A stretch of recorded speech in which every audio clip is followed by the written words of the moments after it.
વસો તાલુકાના બામરોલી ગામે વાનરોનો આતંક સામે આવ્યો। 7,000ની વસ્તીવાળા આ ગામમાં છેલ્લા એક મહિનામાં વાનરોએ 25થી વધુ લોકોને ઘાયલ કર્યા। વાનરોના આતંકને કારણે લોકો ઘરમાં પુરાઈ રહેવા મજબૂર બન્યા। વૃદ્ધ હોય કે પછી બાળક, મહિલા હોય કે પછી પુરુષ, કોઈ અહીં સલામત નથી। રસ્તા પરથી એકલ દોકલ આવતા જતા લોકોને પગમાં બચકા ભરી લે છે।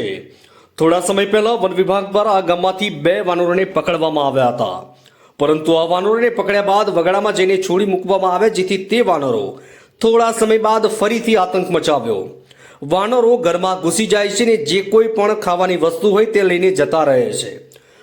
જો તેને રોકવાનો પ્રયાસ કરવામાં આવે તો પણ તે લોકો પર હુમલો કરી દે છે। અલ્તાફ શેખ, કપડવંજ। નામ તારું ભાઈ? કલ્પેશ કલ્પેશભાઈ, શું પરિસ્થિતિ છે સર, અહીંયા આગળ વાંદરાનો બહુ ત્રાસ છે કેટલા સમયથી? સર। લગભગ 2-2.5 મહિના થયા છે કેવા પ્રકારનો ત્રાસ છે? સર, જતા આપણે સર તો સર આપણે પર હુમલો કરે, ફરી કરડે, એ બધા બહુ ત્રાસ છે। કેટલા અંદાજે ત્યાં આગળ કપિરાજો હશે? 2000 જેટલા કપિરાજ છે। કેટલા લોકો હતા સુધીમાં આ કપિરાજે ઘાયલ કર્યા? સર 25-30।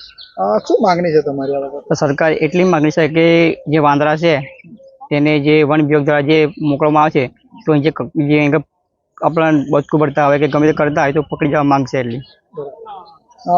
કેવા પ્રકારની મુશ્કેલી થઈ છે આના કારણે? સર, ગામમાં જવું હોય તો મુશ્કેલી પડે, નાના છોકરા હોય, મોટા હોય તો મુશ્કેલી પડે। પ્રતાપભાઈ રામભાઈ સોલંકી। પ્રતાપભાઈ, શું પરિસ્થિતિ છે? પરિસ્થિતિ એવી છે કે છોકરા નાના નિશાળ જતો હોય, એમનો વાલી હોય કે કોમેકાજ જતો હોય, એ કોમકાજ છોડી એમને સ્કૂલે મૂકવા જવું પડે, પછી એમને લેવા જવું પડે, કારણ કે આ વાંદરા વસ્તુ એટલી બધી ખરાબ વસ્તુ થઈ ગઈ છે, તે હેરાનગતિ કરે છે। ક્યારે હુમલો કરે કોઈ નક્કી નથી હોતું। હા, જતું આવતું હોય તો લગભગ આ તો 20-25 દિવસથી આવું વધારે પડતું ચાલુ થયું છે। કેટલા કપિરાજ? અને કપિરાજ ખાસા આમ તો ગામની અંદર થઈને, ખેતરની અંદર થઈને લગભગ ઓછામાં ઓછો 8-9 ટોળો અહીં સેમમાં છે। સેમમાં એકલો, ગામને તો દૂર છે।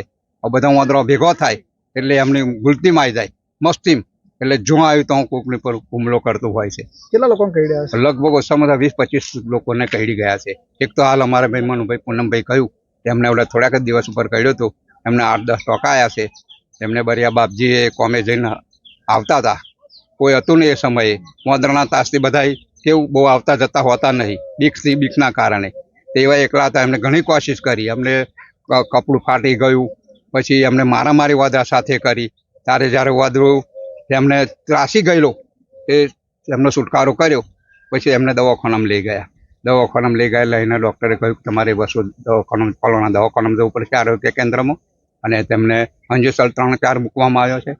એવી બધી એમની ચર્ચા, એમની દવાઓ દારૂ કરી છે। તો એવો ત્રાસ છે, જેમ બને એમાં કપિલ વાંદરાને કંઈક એનો નિકાસ કરો, કોઈ જંગલમાં મૂકી આવો કે કોઈ મોટા વાંદરા હોય એમને પકડી લો, એવું કંઈ કરે એવી અમારી માગણી છે, જેથી કરીને નાના બાળકો હોય છે, સ્ત્રીઓ હોય છે, પુરુષો હોય છે, એ બધાને હેરાનગતિ કરતા હોય છે।